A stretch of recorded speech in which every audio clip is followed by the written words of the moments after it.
Nagtipon sa iba't ibang lugar sa bansa ang ilang grupo at mga naulila umano sa extrajudicial killings sa Duterte drug war.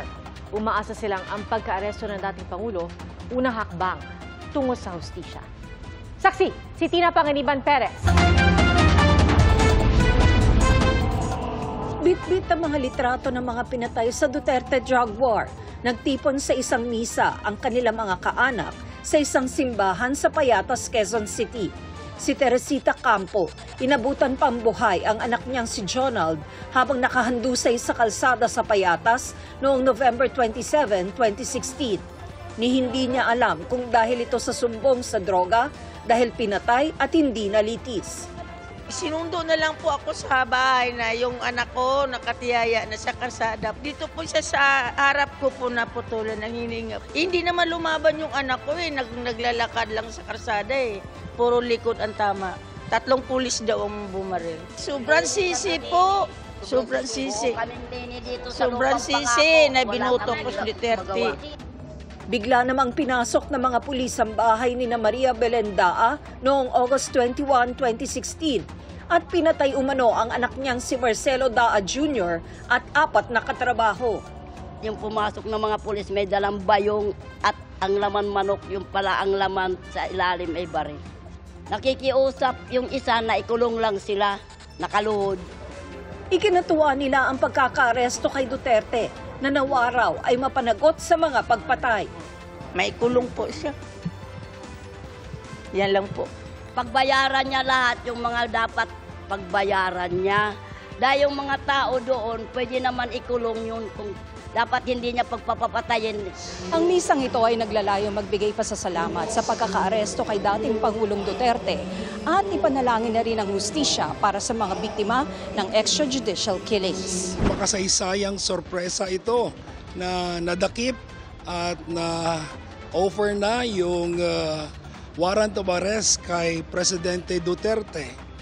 At possible na tutuloy-tuloy na ang kaso sa International Criminal Court.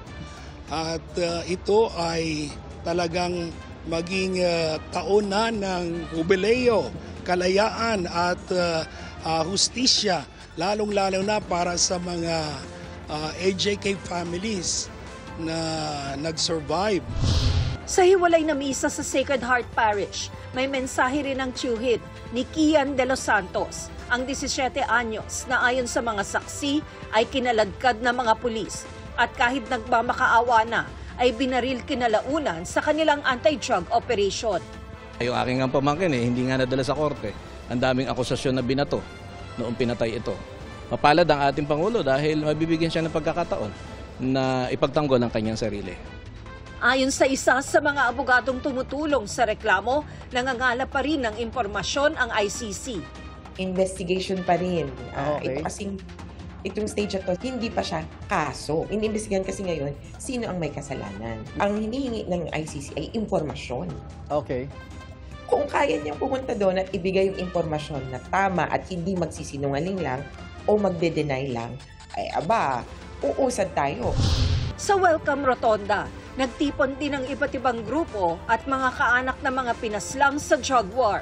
Sinong makakapagsabi na kaming mga dukha, kaming mga mahihirap ay makakapagpa-aresto ng isang makapangyarihan at abusadong tao? Totoo naman na walang kasalanan ng mga mahal namin sa buhay. Bakit binigyan kaagad ng kamatayan? Hinatulang kaagad. Pero ang kagaya ni Duterte, bakit binibigyan siya ng protection?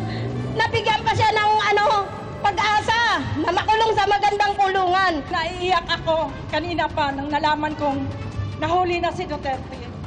Talagang napaiyak po ako, hindi ko malaman kung anong gagawin ko. Umpisa pa lang ito, sana tuloy-tuloy pa. Naglabas din ng pahayag si dating Senador Laila de Lima na halos 7 taong nakulong noong termino ni dating Pangulong Duterte at isa sa mga kritiko noon ng drug war.